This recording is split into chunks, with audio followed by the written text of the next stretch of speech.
Kwa majina naitwa Rebecca Thomas Mavinya, ni mfamasia katika hospitali ya Platinum Medical Care iliyopo Msamvu, Morogoro.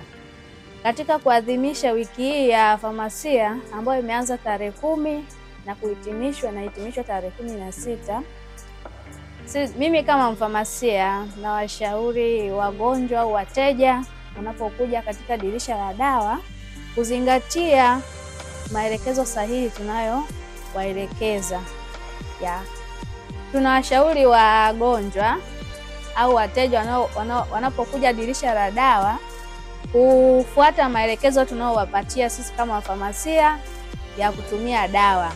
Kama tumekupa maelekezo utumia asubuhi, labda kama ni baada ya chakula au kabla ya chakula, basi tunaomba uzingatie, kwa sababu unapotumia matumizi sahihi dawa ndo inaenda kufanya kazi vizuri.